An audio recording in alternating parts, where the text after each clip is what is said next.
I'm going to introduce you guys as first moderator, Sareeta Young. Who was that?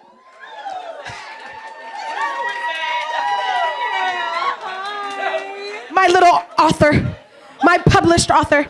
Would you like me to do your bio for you? I'm going to jazz that shit up. Sareeta Young, who is an award-winning filmmaker, film educator, and event curator who captures cultural moments and creates impactful visual experiences through storytelling. Young is the founder and CEO. That was hot. That was hot. Boss and CEO. The echo is doing it. Of production company, is it BlkReels? I want to get. Oh, so Black, yeah. BlkReels with a, BA. That's hot. She's smart. She's smart. With a BA from UCLA School of Theater. Oh, I did theater. I am a theater girl as well. Film and television. She specializes in I was gonna say pornography. I ain't even gonna holler to you. In photography, people. Cinematography. And producing with an emphasis in documentary directing, and is currently a film instructor at her alma mater's Berkeley City College. So without further ado, Sareeta Young, everybody. Hello, ladies. That was a stellar introduction. I am so happy. It's so amazing to see all of you in this room right now. My heart is genuinely full. This has been a long time coming. Morgan, I'm so proud of you. She is the CEO and founder of Just Vibe, the reason we are all here today. Thank you to my fellow co-host, Kay, in the back on the camera, okay? Tajiana right here at the front. You ladies did an incredible, amazing job, and I'm going to bring up my amazing panelists. Are you ready? Yes. All right, we're going to do this one by one, all right? First up, we're going to bring Erynn Lynn to the front. Erynn, are you in here? Yes, she is. Ooh, her little mimosa. Welcome. Erynn Lynn is an Oakland native specializing in garment construction and design for Bay Area musical artists. Deeply rooted in her community, she has had the privilege of collaborating with many talented individuals who represent the heart and soul of her neighborhood. What fuels her passion is not only creating unique pieces, but also showing up to support musicians at their events and fostering genuine connections beyond her craft. That is the Erynn Lynn, CEO of LP Designs, okay? Okay. Okay. She didn't put this in her bio, but she is also an actress. Okay. Right. Exactly. I'm going to bring up our next panelist now, Rolanda D. Bell. Oh, come on, mama. Rolanda is a storyteller. Yes, she is, who has acted on stages throughout the Bay Area and in films. Listen to this, like Blind Spotting. And All Day and a Night. Woo! Her work also includes voice acting, modeling, and curating events to foster community among artists. Recently, she was nominated for the Bay Area Theater Critics Circle for her role. Ooh, yes! For her role in 1,000 Ships by Marcus Gardley with the Oakland Theater Project. Over the past 15 years, Rolanda has discovered her purpose as an actor, understanding it's all about making people feel. She finds joy in community and uses her craft to bring people together, viewing storytelling as her superpower. Her work is driven by the healing power of art, and she constantly seeks new challenges, whether in acting, directing, or event coordination to grow as a storyteller. Ladies, Rolanda Bell.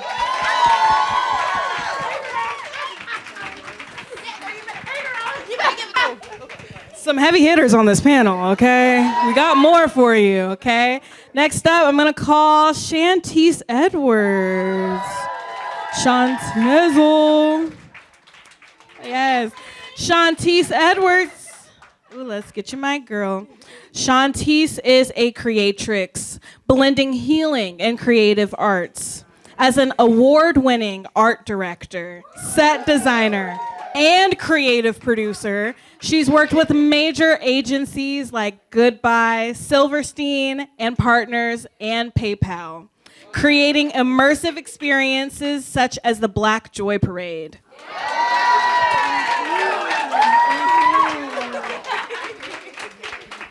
Through her business, she's also CEO, Reiki by Shan, she offers Reiki healing, sound art, and doula services.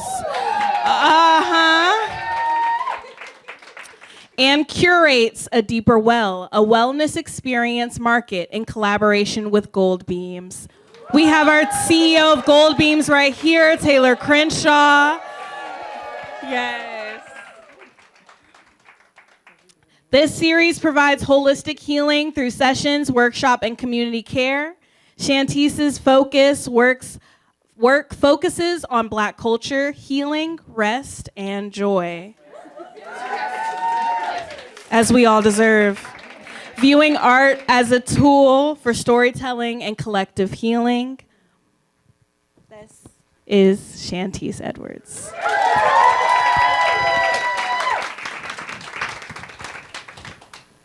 And last, but certainly not least, we have Danielle Banks. Yes. Welcome, Danielle.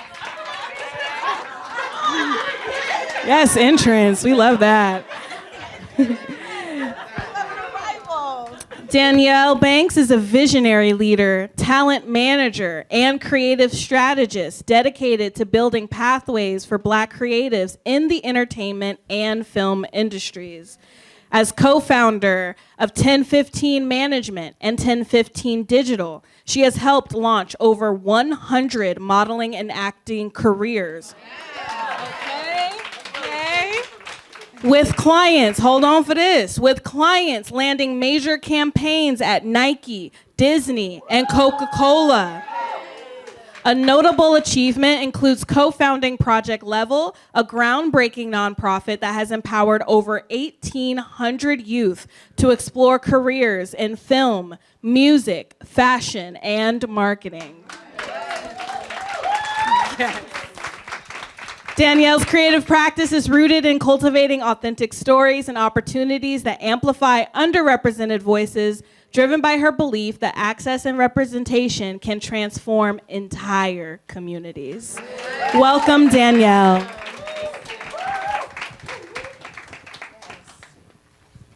So we have these wonderful panelists up here. Everyone is a founder in their own right and a very impactful creative in this community. And I have some questions that I'm gonna lead us all through for the next 30 minutes with each of these ladies. And hold on to your questions, because in the last 20 minutes, I'll give you a chance to ask some questions to these ladies of your own, okay? Everyone's good? Let's go. All right, so my first question, this one is for everyone, okay? At what point in your life did you realize you were on a journey to becoming a professional creative? Okay? That's a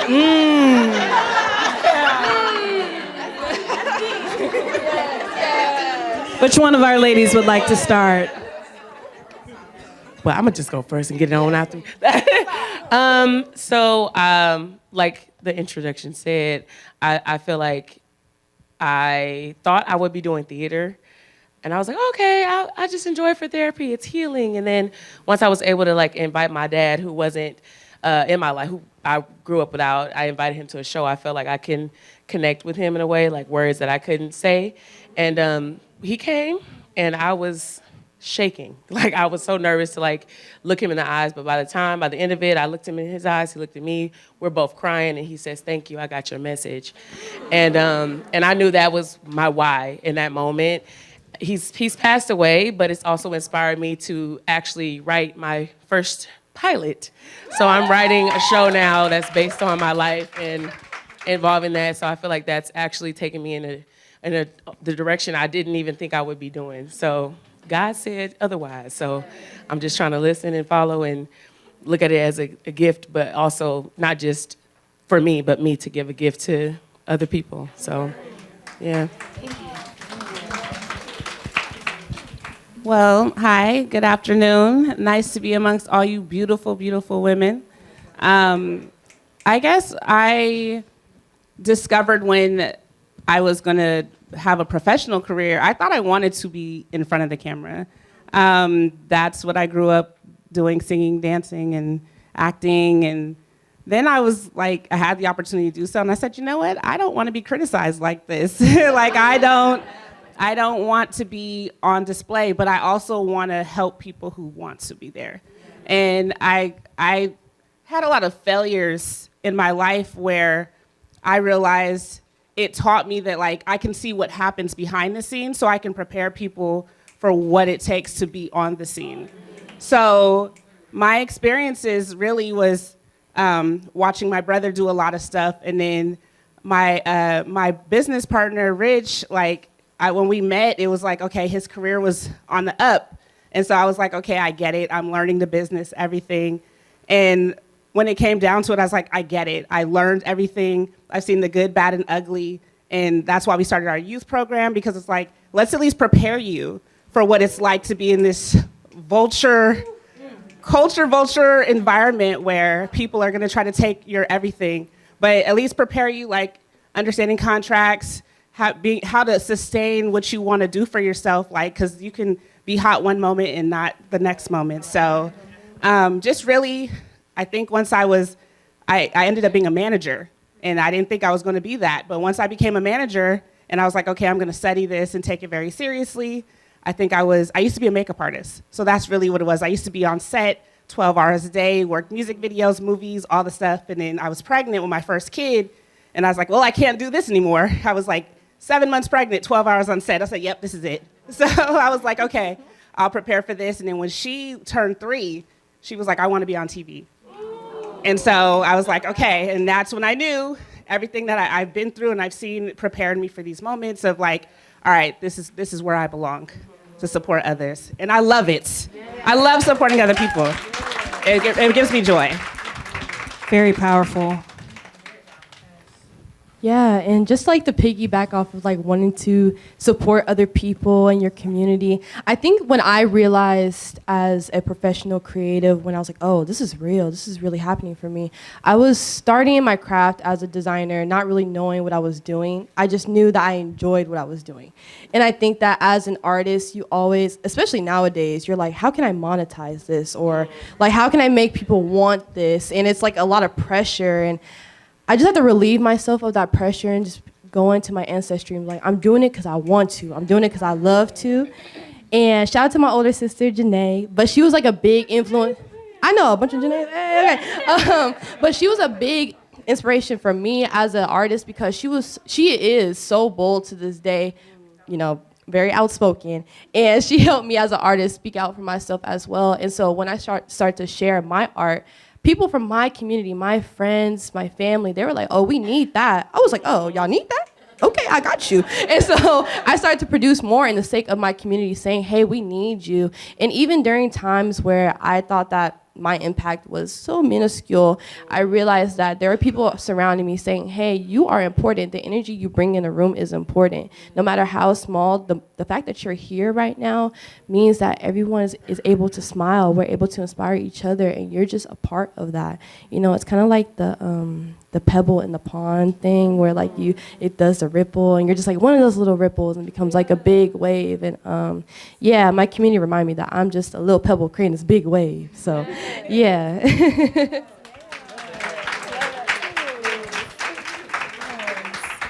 Hello, everybody. It's so beautiful to see all these beautiful Black queens up in here. My heart is so full, and just want to say thank you guys again for producing this event. We need this. My journey, I reference something I've created in my mind that I call celestial breadcrumbs, which are the different little synchronicities and pathways that lead you from one step to the next when you might not even know what that next step is, but something might happen, or you might hear a song, or you might see an angel number, or a friend might come up to you and say something, and it opens up a whole new timeline and pathway for you. So I'm gonna probably reference that quite a bit on my time today. But my journey started off as a celestial breadcrumb. I was working in corporate America in advertising, doing digital marketing. I was successful on paper. I was getting promoted and making more money than, my mother saw. I was raised by a single mother. But I was miserable, y'all. I was depressed and just was not happy, even though I had all the paper success. And I had a friend at the time who got a reading, which at the time, y'all meet me like this now, but back then I was not into that kind of thing. And so she got this reading and she was like, you should get this reading. It was really helpful for me and has been transformative for me. So I trusted, I leaned in, and I got this reading. And this woman was like, the priestess was like, are you a creative? And I was like, I was always a creative kid, but again, being raised by a single mother who had me at 15, my success was, do I have a salary? Do I have benefits? Do I have financial security? Because I had financial trauma as a child. So for me, I kind of tucked that away when it was time to start applying for colleges and things like that, and was doing the right thing. And so I said, kind of, but not really. And she was like, no, girl, your ancestors are screaming at me right now that you are a creative and you're not using your gifts. And they're telling me that if you don't use your gifts, they're going to transform that to somebody else in your lineage, because it's meant to help your lineage expand and grow. Y'all, that scared the crap out of me. I was like, I don't care who I make mad, but my ancestors, no, we got to be locked in. So, I heard that message loud and clear, and I just became really self-interested in what do I look like as a creative. And at the time, working in advertising, I was like, oh, should I be a designer? Should I be a producer? Should I be an art director? And I just followed many celestial breadcrumbs into getting into art direction. I went back to school and studied art direction in Denver. I moved away from all my family, all my friends. I moved to white Denver. And the pandemic hit a year later, and all the social uprisings happened, and I was like, oh my God, what did I do? But it was all a part of the purpose and the path. And I always had interest in set design as well, which is one of the ways you and I know one another. I'm a little Pisces, and growing up, I always escaped through music videos and loving the sets and the spaces in which people, had their videos. That to me was also a character. And so while I was in art direction school, I was like, I'm still going to fulfill it in this way, but I want to also start producing sets for photo shoots and for friends and, for music videos, et cetera, et cetera. So I just took it one step at a time and just followed each celestial breadcrumb. Sometimes I knew what I was doing, sometimes I did not know what I was doing, but I was always divinely guided. Thank you to each one of you for that very powerful answer to that question of how you started your journey. I'm going to get into some specific questions for each one of you individually. So Danielle, you are currently managing Lil Kayla, who's a music artist, and actress Jasmine Courtley, along with being the co-founder of 1015 Management. What are 3 things that you look for in terms of creative talent when considering adding an artist to your roster for management? So I think one thing, we do management a little bit differently because, like I said earlier, your career can be hot for just the moment and it could be over. And you don't want to be people don't want to be the has-been, right? So what do you do with it? That's what we did with our career. Rich, he was a rapper, but he knew that it was going to end eventually. So he said, what are we going to do to prepare for the next steps? So within our management company, it's what is your vision? You have to have a vision for your career. What do you want to do? What do you want to achieve? What kind of legacy do you want to live? And that is super important when we manage people, because it's anybody can be hot and that's great. Record labels love something hot, and when it's done, they'll be done with you. But like, we want to think more about like, how do we support you in your future and your kids, your family. So what's the legacy you want to leave? That is like one of the number one things. What is your vision for your life? Are you consistent? Like, consistency is very important for us. Like, even if you're kind of like struggling with consistency, we put like an artist that we managed for about a year and a half was Stunnaman 02, and his big step in challenge. Like, that was something that he said he did. He was like, I did this. I'm like, okay, well, we're not going to do it. You have to have 30 days of it first before you drop it. Don't just do something and then you don't have nothing to back it up with. So because I said, if you don't have 30 days, don't do it, he did that. And that's what made it go viral. And he, like, to this day, he credits it. People do that dance still, like, no matter what. So what song, it's like, he left a lasting impact because he had a game plan. So it's like, even if you're not sure, you just have to practice. And so a 30-day challenge, you guys can create your own. You can hit me up if you want to come up with a 30-day challenge for your life and what it is that you want to do. But 30 days of doing something consistently will change your life. And it'll make you look at yourself in a different way. So consistency is the other thing. And do you really love it? You got to be authentic. Because you know what? Everybody wants to be a star. They want to be cool, but it could be a sick life. You know what I'm saying? And so, like, if you don't love that, it could tear you apart. So I love to work with people who genuinely love the art. They want to study. They want to discover more about themselves through the process. So for us, it really is like, are you consistent? Do you have something that we can really push on? Like, do you have bigger dreams for yourself? Do you have a vision? So, I mean, those are the three things that I would say it would take is in order to work with us. And you don't have to be there, right? Like, we work with people on different levels. But it has to be a connection. I want to feel connected to you. People DM me, and I like to follow people and watch their journey too.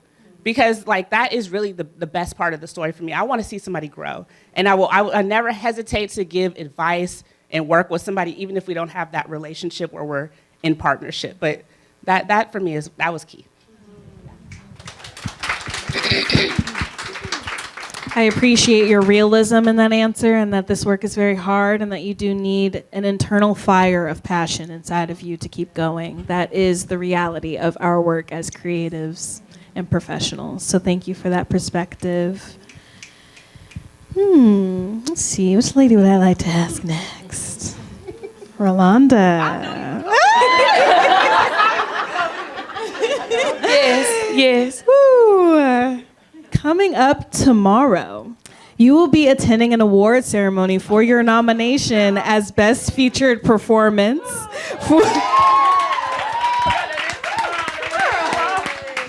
Tomorrow.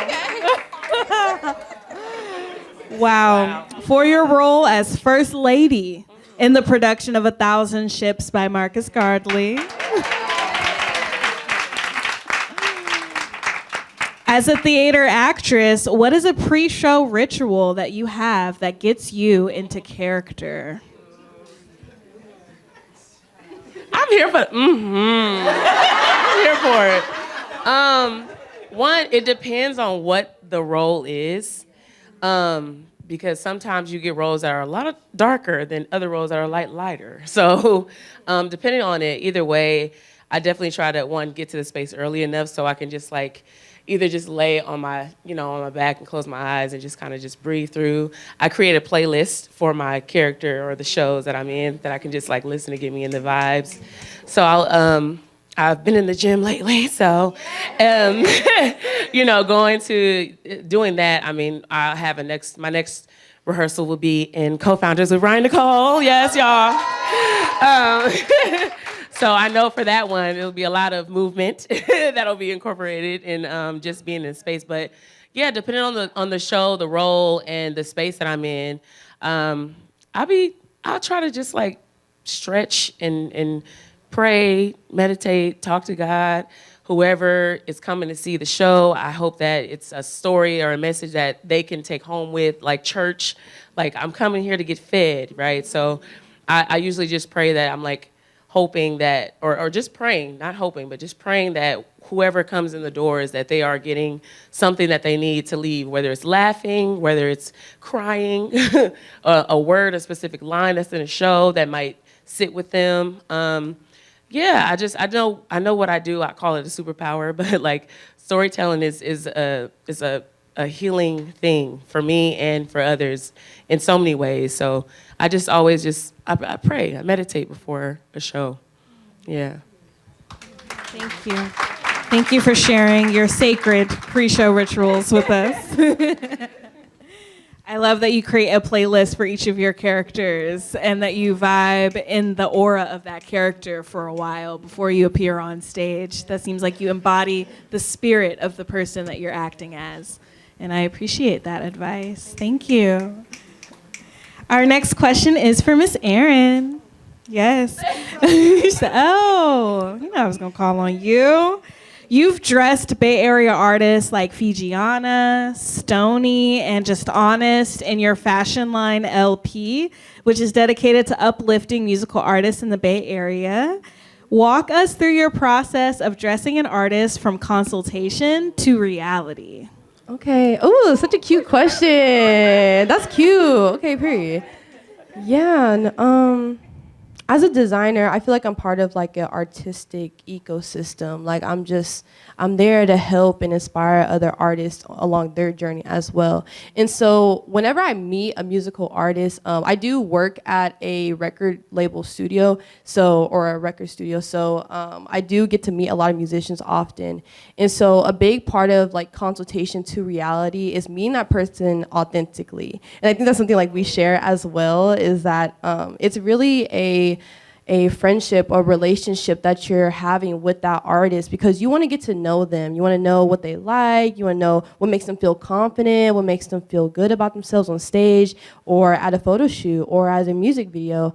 Because not surprisingly, a lot of musicians do feel insecure about their art. Okay, I'm an artist. I'm sensitive about my shit, right, if you know.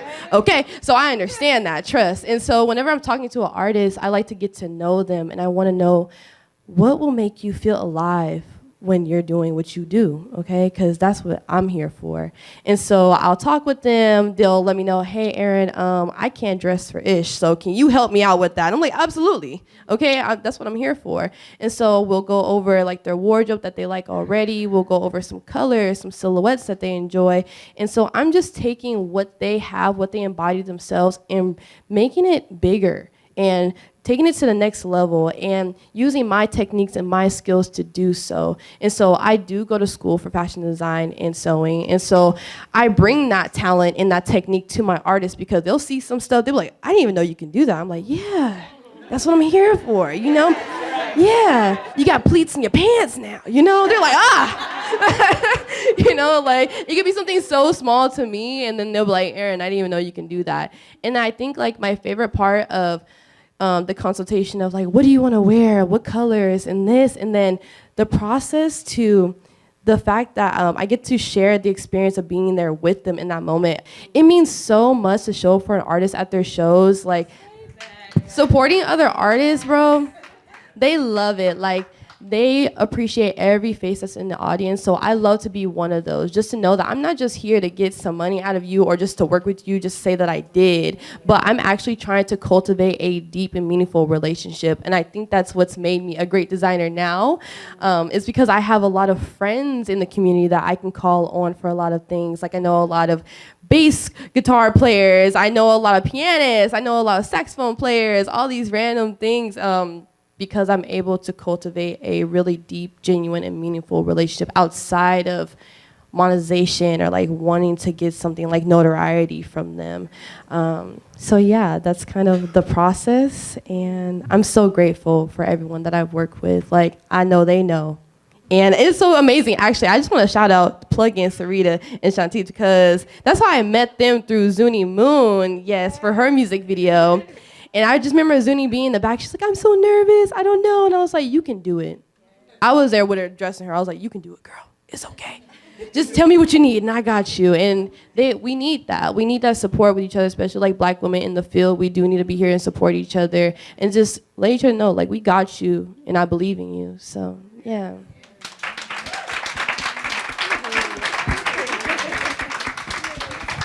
So late last year, I produced a music video for artist Zuni Moon, and our wardrobe stylist was Lynn, and our set designer was Shantice right here.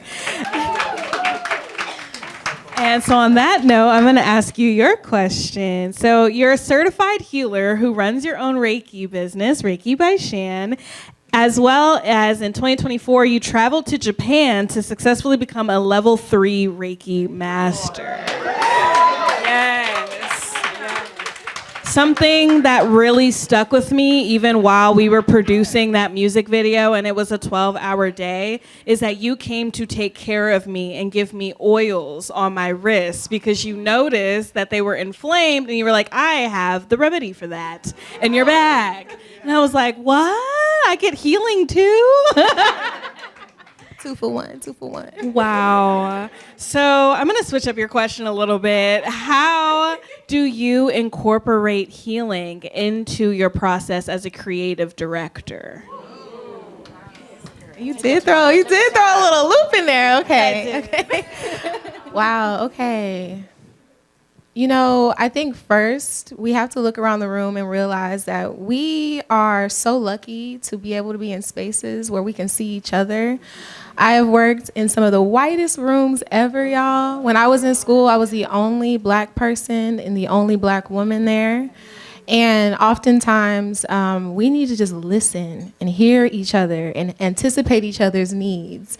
I think that level of stewardship in those relationships really take you a cut above the rest, which is what Erynn was saying here. So first, I would say just take a moment to listen and to anticipate one another's needs. Treat each other like you are family and you are friends, because there's rarely opportunities where you can be in a room or in a cast or on a crew or a set where there's other people like us. So when we see each other, we want to take care of each other, and we want to allow for our light to shine, and more than just what we do, but how we show up in a space. That really makes a difference, and that opens up doors that you don't even realize because you're just being your authentic self, as some of the ladies just said.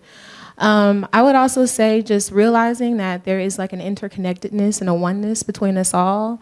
You know, some people might show up and, you know, have a misunderstanding, or, you know, somebody might have done something on accident to offend somebody, or their tone might have been off. I am not a morning person, y'all.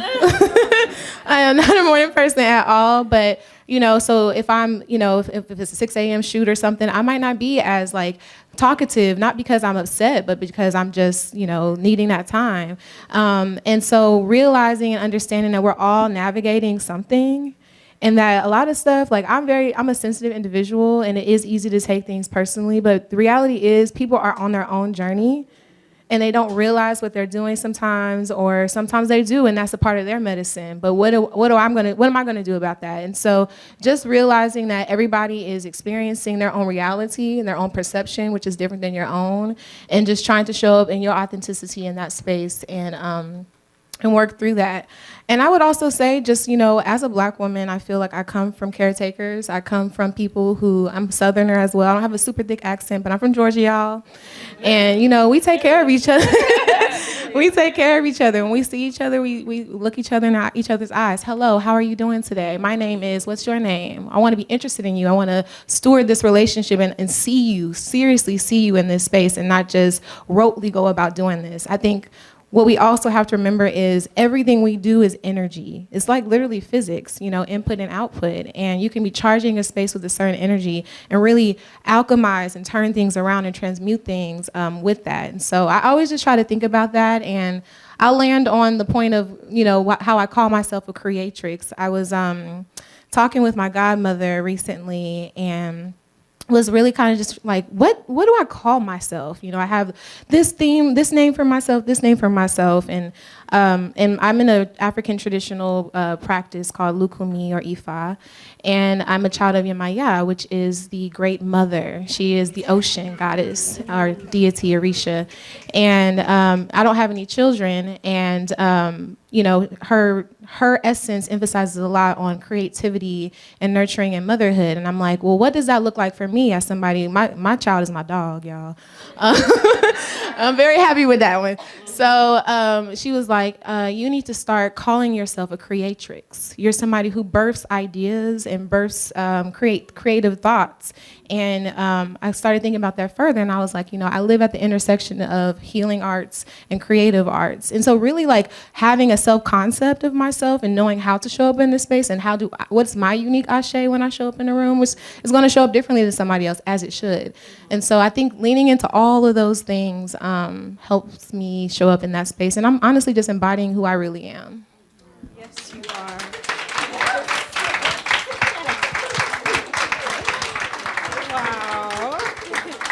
All right, I have one last question for all the girls. Y'all are doing fantastic, by the way. Are y'all enjoying these questions? Yes. All right, so I want you to answer this question, each of you, in 2 to 3 sentences. Okay, this is a fast round question before we get into our Q&A with the audience. Okay. What is a lesson you've learned from a past client that you've implemented in your business or future negotiations?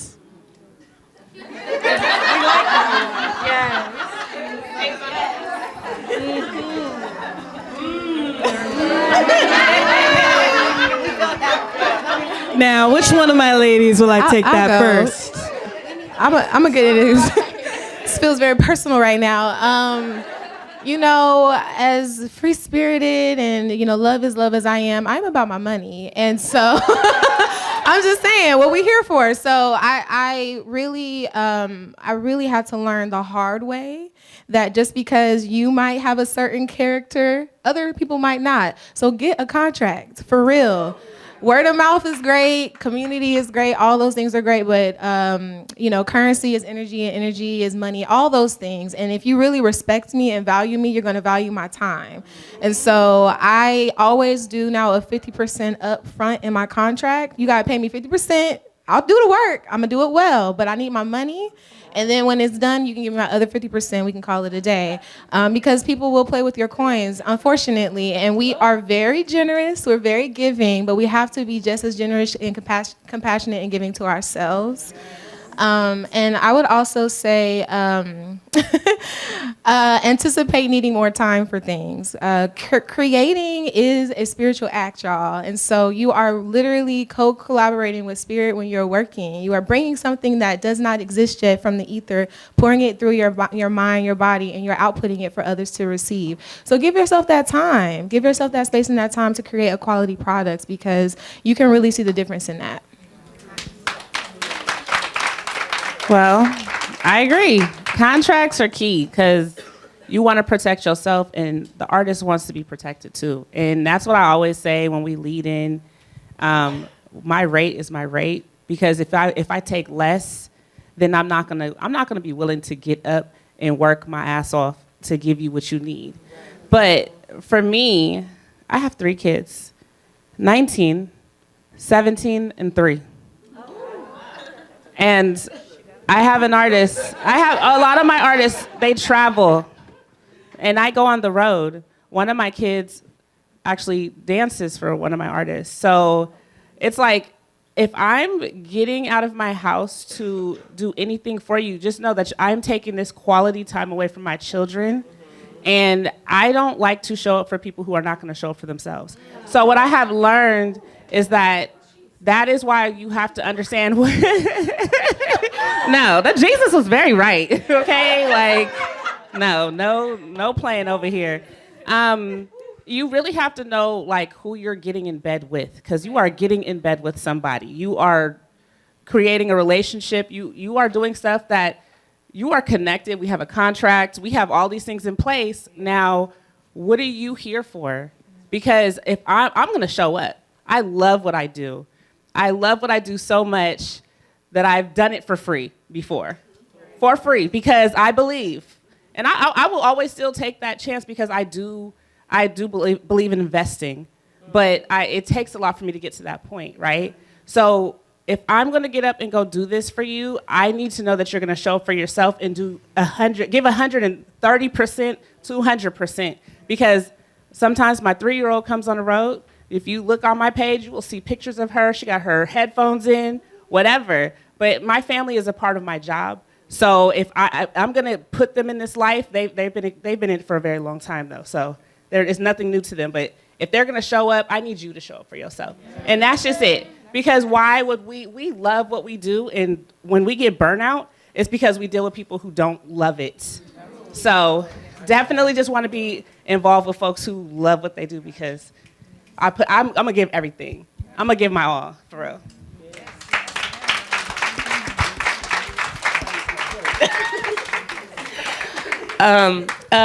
So I was thinking about how I started, and something that a mentor, a professor of mine said is that you're always auditioning.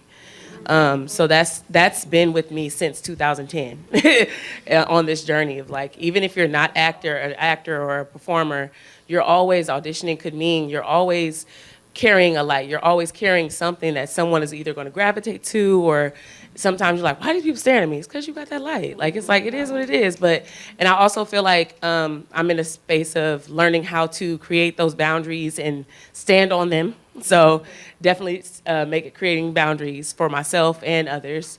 But, back to you're always auditioning, is like, you could be having a bad day. Like you said, like some days I'm not going to be a morning person, but I know that I'm going into a space where maybe I'll get the energy that I didn't expect to get, that I'm actually like, I thought I was in the morning person, but it's 6 o'clock in the morning and I'm all, hey y'all, how you doing? So it's just like, you just never know what your energy can do for someone who may not be as much of a morning person as you, or whatever the case is. But that for sure is, you're always auditioning wherever you go. Whoever you're talking with, you never know who they know, and who, like, if you just share a little bit of who you are, is another quote someone said, you're a walking bio. So, like, you are your own brand, so it's like, you could be doing anything. As artists, we are our own brand, so we have to represent ourselves wherever we go. Sometimes it's like, I don't want to be watched. I just want to be in my little corner doing what I'm doing.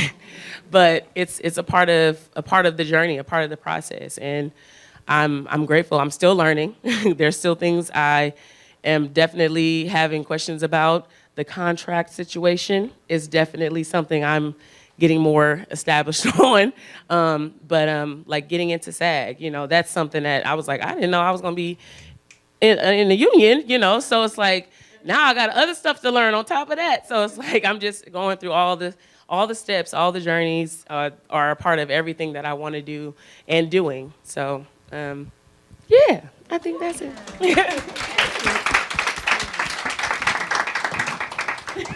I'm like, hold on, let me think real quick. I think the biggest thing for me is you better lock in, okay? When you get that call, you better answer it.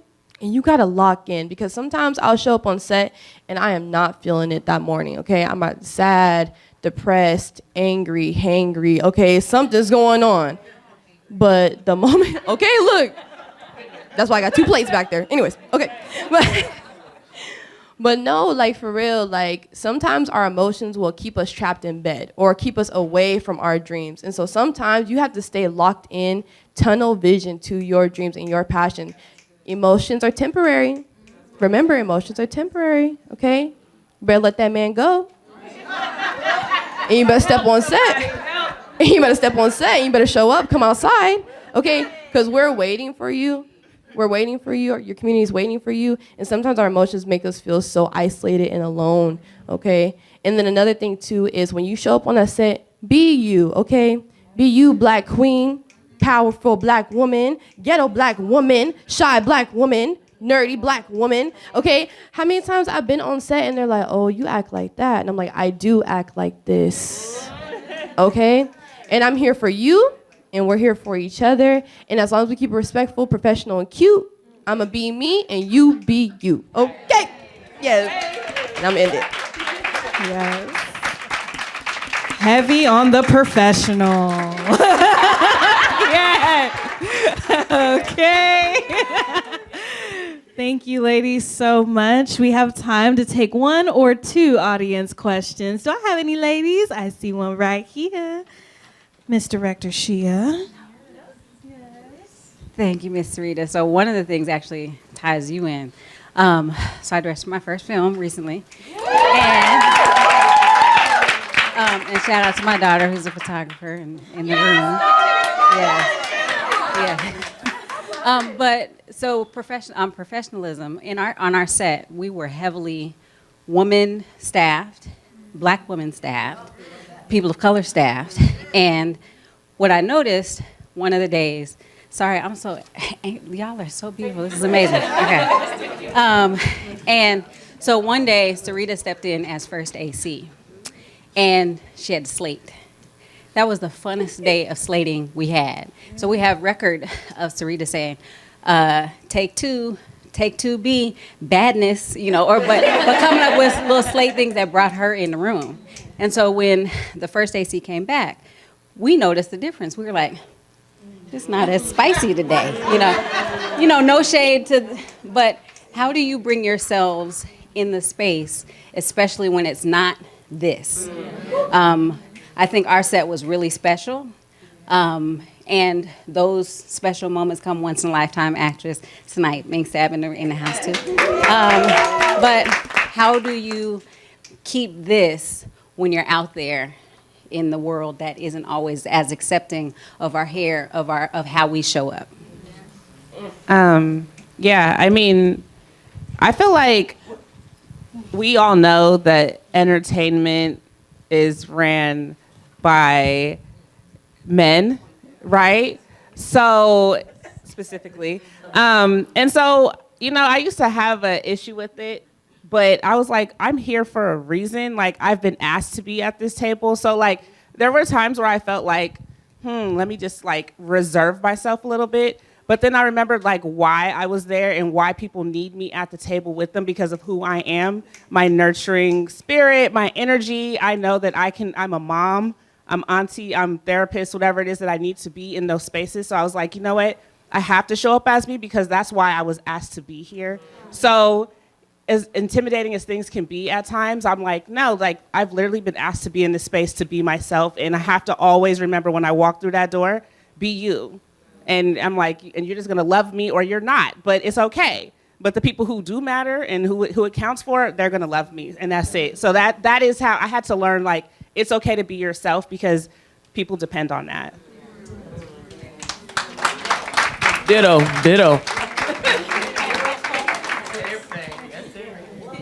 Do we have one more lady that would like to answer that question up here? I will. Yeah, I think for me, I've had to learn to give myself permission to be myself before expecting that from some other people. Really feeling comfortable in my skin has been a journey, and I felt like when I started giving my own self permission to accept me, then everything else was secondary. I always say to myself, you are the first love of your life. And so I do things to take care of myself. Before I go somewhere, I talk in the mirror to myself like, Issa. I be like, you a bad bitch. But I pray. I talk to my ancestors. I ask for guidance in the spaces that I'm in. Even like with what I wear. Sometimes I wear a certain color because I want to promote a certain chakra. Like I wear green because I want to have a heart chakra day and feel love and give love. And then even like with my jewelry, like certain things, I got the evil eye on, I got, I got the tiger's eye for grounding, etc. And it's not just crystals, it's different things that I do to accentuate myself and my own, like I said, self-concept in order to come into that space and feel who I am in that space and understand that the more that I do that, the more that maybe it can help the next person who looks like me in that space too.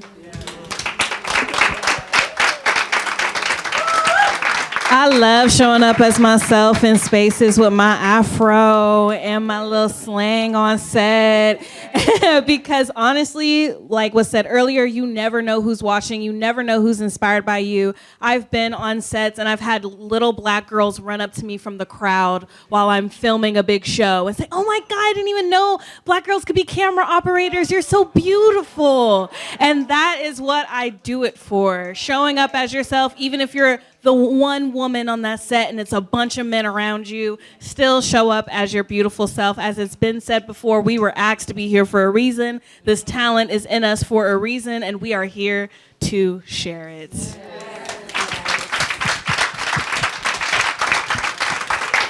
We have time for one more question. I see your hand was up first. If we can get to you, I'm trying. I'll be quick. It's okay. Thank you. I actually don't have a question. I just want to co-sign on this contract notion. I'm an entertainment lawyer. So I'm well, Get her number, y'all. Get her number. I just want you to, I cannot overstate how important your contracts are. And somebody mentioned 50% up front, right? And the second half, don't deliver the final until you get your money first and then you deliver. Thank you, I've sis. been there as an attorney and also with clients, okay? So there's all kinds of ways to negotiate. Everything is negotiable. Everything. They'll say industry standard is this, this, this. That's true, but it's also, it's what you present your worth, okay? You let people know, and you have to start somewhere, so you're not gonna just be able to grab, the highest apple on the tree, but you have worth, period. So make sure those contracts make sure you understand what they say. If you don't understand it, you have the right to ask, what does this mean? What is indemnification? What is, whatever it is. Make sure you're clear before you sign, all right? Don't be pressured. My first legal job was at Virgin Records way back in the day in LA. And I saw so many artists who were so eager to get that deal. They took it, they signed it, they had no idea what they were signing, and they owed money at the end of the day. Tour support, all the popping bottles and rims and whatnot. They're recognized.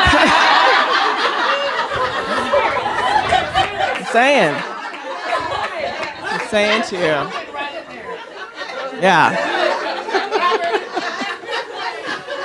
She knows. Yeah. They're not giving you anything.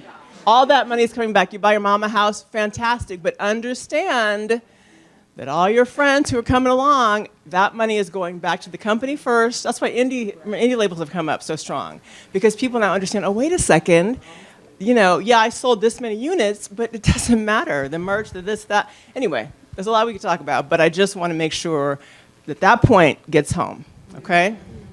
The TV in-house counsel for a decade, it's a lot. So. Thank you. Entertainment lawyer.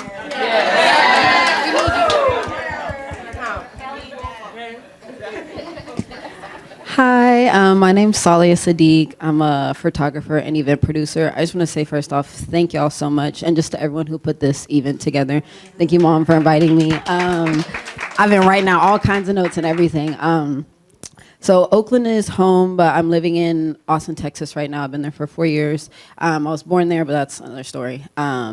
As you can imagine, Texas obviously is way different than Oakland, let alone California. And when I moved out there, I was mainly just doing photography, but I've seen such a need for Black spaces and community. Austin is less than 2% Black, and so you get there and it's like, where's all the Black people? But if you go to an event that is Black focused or targeted, it's packed. And it's we're here, but there just aren't spaces for us. So I've started getting into event production and producing all kinds of spaces and a variety of events for us to just kind of come and be in community together and heal. And that's kind of become my new passion as opposed to photography. But I'm experiencing some burnout in a way, because I'm kind of just hitting the ground running and wanting to create everything because there's such a need for it. And even for me, being out there, I'm I need to be around my people as much as possible. And so my question, I guess, is just kind of as you were getting into your creative field, how did you know what to focus on or what to prioritize now versus I'll do this next year or maybe a few years from now? I'm kind of all over, but everything is pulling me and calling me because, again, I feel there's a need for it, but I'm starting to feel like I need to step back because I'm so tired. But again, it's in me, so I can't stop. But I guess I just want advice on how to prioritize or how to know what should be the priority. Amen. I feel you. Something I did when I was in the process of creating my Bay to LA series, when I was trying to move to LA, I curated events that were fitting to the theme of getting there. I wanted to create spaces and all that. I wanted to do this, I want to do that. Oh, I can host this kind of event. I was there. And what I realized is if you see it, it's going to happen. So don't try to like make it all happen in one thing. But getting in spaces like this is helpful because you're actually connecting and rubbing elbows. You're picking brains or whatever it is, whether it's here or outside of here. Just giving yourself grace, and then also being patient with the process, letting those thoughts actually like develop to where it's like, write it down, or record yourself talking in something where it's like, so I can hear it, or I like when I hear it, I can really, really see it. But like, choose maybe the first quarter of the year, I'm gonna focus on this. The second quarter of the year, I'm gonna do this, and then the third. And if sometimes those things overlap into the quarters, where you'll end up just networking with the right people to actually, oh, you're looking for a host? I'm trying to host this thing, and this, that, whatever. Going outside, don't always gotta be to go outside. Like, I'm like, lately I've been going out to actually like connect and network, but also like, as I'm writing, I'm trying to like record what the setting is, what it sounds like, what it feels like, and then that just happens naturally where it'll just come to me. And like getting up earlier in the day and actually like spending time with that vision, that idea helps a lot too. But I feel you. We'll talk. Look, before you go back to Texas, let's talk. But that's something that I've been like doing lately myself. Is just like, I'm realizing I'm writing more. I realize like, oh, I don't really want to go out like that unless it's actually to connect with people. So I think that that's actually something to like think of to help going towards that. Like, let me focus on dividing or like organizing my ideas in quarters or in, seasons rather. Yeah. Yes, we have time. We can get things done. We don't have to do it all right now, right? I love that advice of being able to do things in quarters. I plan out my entire year in quarters, and I have priorities for each quarter, and I focus on that one priority for that one quarter. I cannot be everywhere at once, although if you know me and you follow me on social media, you know I'm everywhere. Okay. I do a lot of things, but I also try to pour back into my community. I try to let people pour into me. I hang out with my homegirls. I talk to people. I actually join community spaces so that I can also be poured into, and I'm not just dumping everything I have, right? That is just as important too. So thank you so much for that question. I hope we were able to give you some guidance on that. And you can all talk to all of us as we'll be mingling. This is the conclusion of this panel.